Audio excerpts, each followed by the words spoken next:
Bonjour à tous les amis, bienvenue sur la chaîne de la causerie, très heureux de vous retrouver pour cette nouvelle vidéo pour parler évidemment des quarts de finale de cette Coupe d'Afrique des Nations, la CAN du siècle, toujours avec Melvin, on en parle depuis le début, on s'est fait les pronos pour les débuts, pour les huitièmes, et là pour les quarts on fera ça pour les demi, évidemment pour la finale.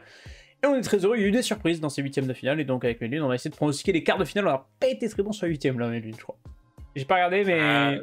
Autant les phases de poule, on a été très bon. En fait, on aurait dû s'arrêter aux phases de poule. Ouais. Où on avait globalement eu raison sur à peu près l'ensemble de la compétition. Mais là, ça a bien changé. Les huitièmes de finale nous ont un petit peu désarçonnés, comme on dit.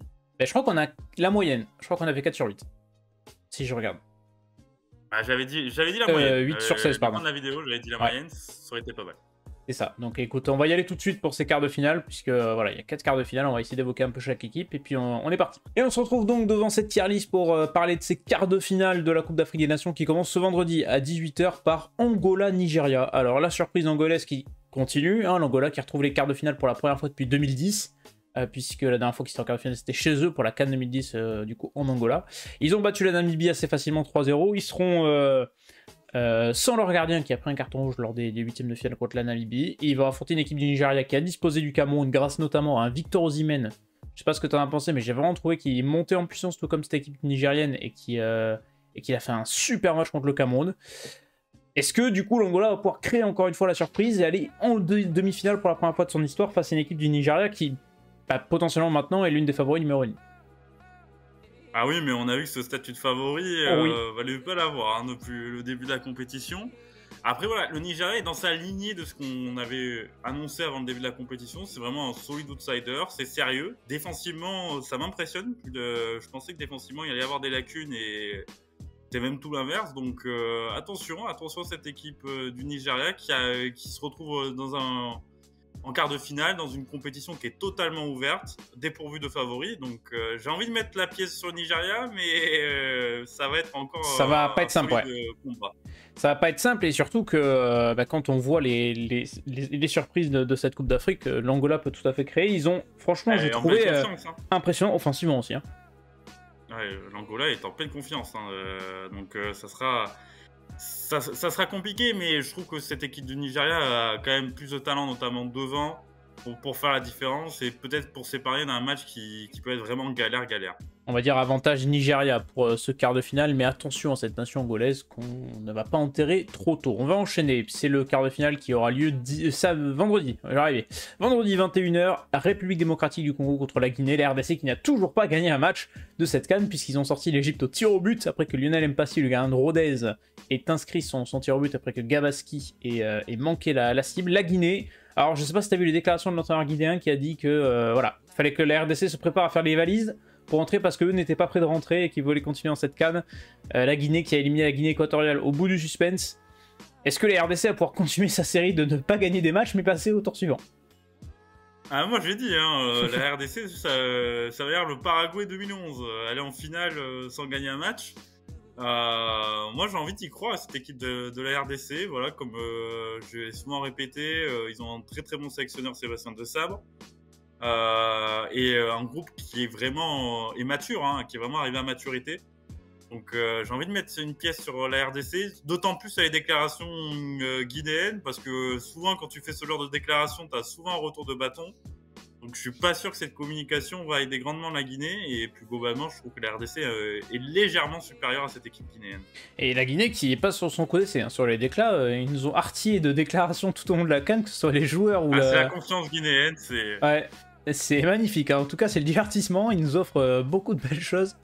Et peut-être avantage RDC, cette équipe de la RDC honnêtement, on l'a dit, hein, dès qu'elle réglera son problème d'efficacité offensive ça ira mieux, mais elle reste très très solide, elle prend pas de but. Hein. C'est impressionnant. Hein. Ils ont pris un but contre le Maroc, un but contre la Zambie, et puis terminé. Hein. Derrière, rideau. Surtout, on avait un peu peur de ce cap mental, de passer ce stade des huitièmes de finale. Ils l'ont réussi plutôt brillamment dans un rude combat avec l'Égypte.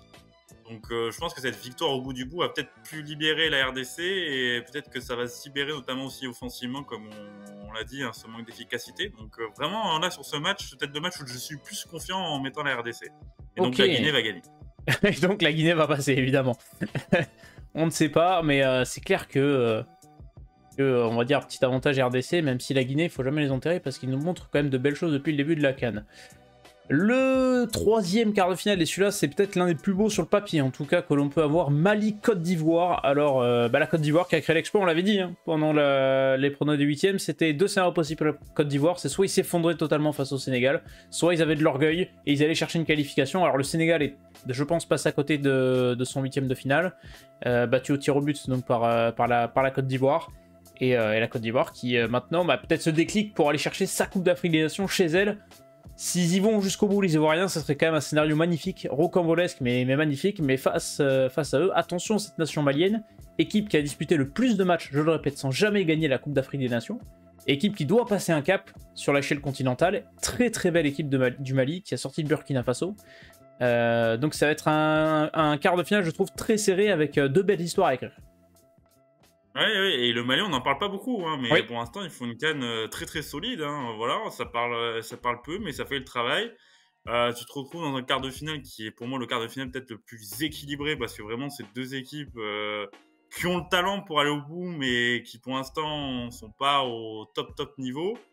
La Côte d'Ivoire, alors c'est vraiment le miraculé, hein, cette qualification déjà pour les huitièmes miraculeuse. T'élimines le Sénégal, on avait l'impression que c'était écrit. Que cette CAN pouvait, la tournure de la CAN de la Côte d'Ivoire pouvait radicalement changer. Et peut-être cette victoire est un électrochoc pour cette équipe ivoirienne qui, comme je l'ai dit, n'a plus rien à perdre. L'honneur, entre guillemets, a été perdu avec cette défaite contre la Guinée équatoriale. Maintenant, une élimination en quart de finale, on estimerait ça logique, mine de rien, puisque par rapport à leur CAN. Donc j'ai envie de mettre cette pièce sur la Côte d'Ivoire, mais je pense que ça va aller au tir au but. Voilà, s'il y a un match à aller au tir au but... Ouais. Et la petite séance de tir au but. Et puis il va falloir regarder la bataille au milieu de terrain. Parce que le milieu de terrain ivoirien, avec notamment Seko Fofana, et de l'autre côté du Bissouma, du Haïdara, etc., ça va courir. Deux équipes qui sont bien pourvues au milieu de terrain. Ouais. Je pense que les deux équipes qui, en termes de milieu, sont les plus pourvues de ces quarts de finalistes. À voir ce que fait Franck Kessié, qui a été décisif contre le Sénégal pour la Côte d'Ivoire. Ouais. Et ça a été l'une des clés du match, d'ailleurs. Le retour en forme de Franck Kessié qui était vraiment passé à côté de la phase de poule. C'est ça. Et donc, ça va être un match très très intéressant à suivre. Et on va mettre une petite pièce sur la Côte d'Ivoire. De toute façon, moi, j'ai été favori du début de la CAN. Donc, s'ils vont au bout, bon, c'est pas le scénario que j'imaginais, mais on va dire que je les vois. La veste c'est déjà réversible, c'est bon, ça passe. On change autour de la veste tout le temps, de toute façon, on verra pour les demi. Hein. Mais voilà. Dernier quart de finale, c'est peut-être celui qui a le moins de entre guillemets de gueule sur le papier, mais je pense que ça peut être l'un des... fallait le pronostiquer, celui-là. Celui-là, fallait le pronostiquer, mais je pense que c'est celui qui peut nous offrir un des plus grands spectacles. Afrique du Sud, Cap-Vert. Le Cap-Vert, toujours, on l'avait annoncé, celui-là, par contre, la surprise capverdienne qui a sorti la Mauritanie. Alors, ça a été difficile, mais ils ont réussi. J'ai d'ailleurs, en parlant de ça, je sais pas si t'as vu l'accueil des Mauritaniens au retour au pays, notamment Mirabdou qui a été qui a été accueilli de manière royale du côté de la Mauritanie. Ça faisait plaisir à voir ces images-là. Et en face d'eux, l'Afrique du Sud, en face du Cap-Vert, Afrique du Sud qui a fait l'exploit de sortir le Maroc. On l'avait annoncé, hein. Match piège pour le Maroc, on en parlera, je te dis juste après si tu veux de la CAN marocaine, on fera le bilan. Mais cette Afrique du Sud là, il va pas falloir l'enterrer, ils ont marqué des super buts, c'est une équipe qui montre beaucoup de belles choses offensivement, qui est très solide défensivement, puisque il faut savoir que toute la ligne de défense, plus le gardien, plus le milieu de terrain, sont des joueurs qui jouent ensemble au championnat sud-africain, et surtout qui sont la meilleure défense du championnat sud-africain. Donc la défense, c'est quelque chose dont ils maîtrisent, ils se connaissent parfaitement, et ça va être une équipe très dure à manœuvrer pour le Cap-Vert. Et mention spéciale pour la sélectionneur qui est Hugo Bros, qui avait fait du très bon travail au Cameroun, qui est l'un des très bons sélectionneurs en Afrique. Honnêtement, alors c'est étonnant, mais quand tu vois là ce qu'on vient de détailler pour l'Afrique du Sud, tu te dis il y avait quand même des facteurs pour que ça soit une bonne surprise.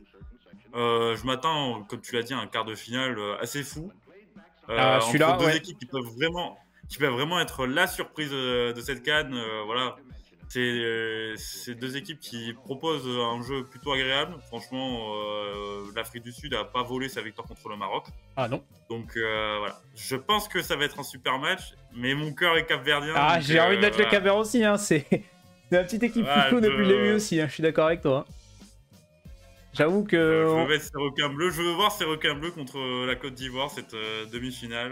Dans tous les cas, il y aura une de ces deux équipes en demi-finale et ça sera un très très beau parcours. J'ai envie de mettre aussi le Cap-Vert, mais attention à l'Afrique du Sud. Hein. On les met éliminés là, sur cette petite tier list, mais il faudra se méfier de l'Afrique du Sud Et c'est parce qu'on reste dans notre logique de le Cap-Vert en tant que surprise numéro 1 de cette CAN, comme on l'avait annoncé. Donc attention à cette sélection sud-africaine qui va être très intéressante à suivre. Donc on aurait du coup un Nigeria-RDC et un Côte d'Ivoire-Cap-Vert en demi. Est-ce que pour toi, là-dedans, tires qui en favori, en plus gros favori pour cette Coupe d'Afrique maintenant? Là, c'est dur. Honnêtement, j'ai plus l'impression, alors c'est bateau ce que je vais dire, mais j'ai plus l'impression qu'il n'y a plus de favoris. Hein. Ah oui, clairement. Vaut mieux pas l'avoir ce statut en plus. Actuellement, alors, à des degrés moindres, mais j'ai l'impression que les 8 équipes peuvent prétendre à la victoire finale. Hein. Quand tu vois tous les favoris qui sont tombés, le Sénégal, le Maroc, l'Algérie qu'on mettait quand même dans les favoris, tu te dis quand même que voilà, tout est ouvert. J'ai l'impression que c'est vraiment la CAN, c'est la CAN des surprises. Ah mais le scénario de cette Coupe d'Afrique des Nations, il est fou. Ouais. Il est fou. Et j'ai l'impression que c'est pas fini, donc. Ah non, on espère. Voilà, donc voilà, on n'est pas à l'abri vraiment d'un vainqueur atypique. Hein. Alors atypique, par exemple, ça peut être la RDC, ou voilà, vraiment, faut s'attendre à tout hein, désormais. Bilan du coup de cette Coupe d'Afrique des Nations, enfin de cette Coupe d'Afrique, pas encore terminée. On espère qu'il y aura encore de belles surprises. En tout cas, ça peut être le vainqueur sera tout simplement historique hein, dans tous les cas. On va évoquer juste rapidement l'élimination du Sénégal et du Maroc, si tu veux bien. Alors on va commencer peut-être par le Sénégal, qui est sorti contre la Côte d'Ivoire, qui a fait, je pense, un non-match, hein, j'ai l'impression, qui a essayé de gagner du temps à partir de la 7ème minute de jeu. Ils ont inscrit un but très tôt, magnifique par Abdou Diallo. L'arbitrage les a un peu aidés pourtant, on va pas te mentir, hein, parce qu'ils doivent finir à 10. Mais c'est vrai que ce Sénégal-là est passé à côté après ce qu'ils avaient montré en phase de poule. C'est quand même assez impressionnant. Ouais, mais j'ai l'impression que ce Sénégal s'est mis au niveau de la Côte d'Ivoire. C'est-à-dire qu'on n'a pas vu le Sénégal peut-être plus solide de la phase de poule. Vraiment, j'ai l'impression qu'ils se sont dit, ouais, c'est bon, on a débloqué la situation 1-0. Vu le gouffre mental de cette équipe ivoirienne lors de la phase de poule, en tout cas affiché lors de la phase de poule, c'était bon. Et en fait, à force de pas jouer, ils se sont fait punir, ils ont pris le revers de bâton. Donc j'ai l'impression que vraiment le Sénégal peut vraiment s'en mordre des doigts parce que, imaginons, ils auraient battu la Côte d'Ivoire. Quand on voit le tableau, honnêtement, on se dit que oui. Ça aurait été vraiment le grandissime favori de cette compétition. Ouais, c'est passé à côté pour le Sénégal qui a perdu pour la 5e fois consécutive contre le pays hôte. Donc le Sénégal n'y arrive pas contre le pays organisateur de la CAN, c'est pour ça aussi je pense que s'ils veulent vraiment s'assurer de remporter la CAN, il faut qu'ils l'organisent. Ah là, je pense que... Voilà, ils peuvent être contre eux-mêmes, hein, on ne sait pas, mais... Sinon, ça va être compliqué. Et pour le Maroc, défaite contre l'Afrique du Sud. Alors pour le Maroc, il y a plusieurs choses qui sont à noter. On l'avait annoncé que parfois le Maroc laissait l'adversaire se provoquer des occasions, tomber dans un faux rythme, avait du mal peut-être sur certaines phases de jeu. Et là, ils se sont fait punir par l'Afrique du Sud. Walid Regragui avait annoncé, on se rappelle, après la Coupe du Monde 2022, que si le Maroc ne faisait pas demi-finale de la CAN, il partirait. Son avenir doit être évoqué très prochainement. Il doit y avoir des annonces qui vont tomber cette semaine. Il faut savoir que, d'après les dernières informations qui sont sorties, lui voudrait partir, mais il est forcé de rester, entre guillemets, par la fédération marocaine. Pas sûr que ce soit la bonne solution de forcer quelqu'un à rester quand il veut partir. Oui, et avant de faire entre guillemets, le bilan de Regragui, il faut déjà voir ce qui n'a pas marché. Comment ce Maroc, qui était censé vraiment être le favori de cette CAN au vu de son niveau du mondial, n'a pas pu enchaîner. J'ai vu un très bon article du journal L'Équipe qui est revenu sur l'élimination du Maroc ou du Sénégal. Et c'est vrai que, mine de rien, tu te dis peut-être que, en tout cas, ce contingent de joueurs européens, ou en tout cas de binationaux que tu es allé chercher et tout, je pense notamment aussi à la Tunisie dans ce cas-là, mine de rien, tu te rends compte que ils n'étaient pas aguerris au combat, en tout cas au match qu'on peut avoir couperé en Coupe d'Afrique des Nations, et ça s'est vu. Parce que j'ai l'impression que ce Maroc a joué un peu avec de la suffisance contre cette équipe d'Afrique du Sud, alors que malheureusement... je pense, aujourd'hui, pour moi, voilà, la zone Afrique, c'est vraiment la zone la plus dense, la plus compliquée. Donc, t'as pas, entre guillemets, négligé un adversaire, surtout en 8e de finale. Mais moi, je trouve aussi que la défaite, elle est peut-être un peu pour Walid Regragui cette rencontre quand on voit les changements. Alors, certes, il y avait les absences d'Hakim Ziyech et de Sofiane Bouffal qui étaient deux dénominateurs, deux facteurs X pour cette sélection marocaine. Quand je vois les changements proposés par Regragui sur la rencontre, je me dis que la défaite, elle est peut-être un peu pour lui aussi, malgré tout le travail qu'il est bien fait. Mais il y avait un truc que moi j'avais hâte de voir pour le Maroc sur cette Coupe d'Afrique, c'est que pendant la Coupe du Monde, ils ont affronté l'Espagne, Portugal, Croatie, Belgique, France. C'est des nations qui aiment avoir le ballon. Et le Maroc, c'était la preuve, c'était la nation qui avait le pourcentage de possession le plus faible sur toute la Coupe du Monde. Et parce que c'est une équipe qui aime bien jouer bloc bas, qui défensivement est très bien huilée, Et qui aime bien ce statut d'outsider. c'est ça. Et là, sur cette CAN, c'est complètement différent. C'est une équipe qui doit avoir le ballon, qui doit proposer du jeu et qui est favori. Et finalement, bah, est-ce que c'est pas quelque chose qui déjà qui est à l'opposé de leur système de jeu, et donc du coup quelque chose qu'ils n'ont pas réussi à parfaitement exploiter sur cette Coupe d'Afrique.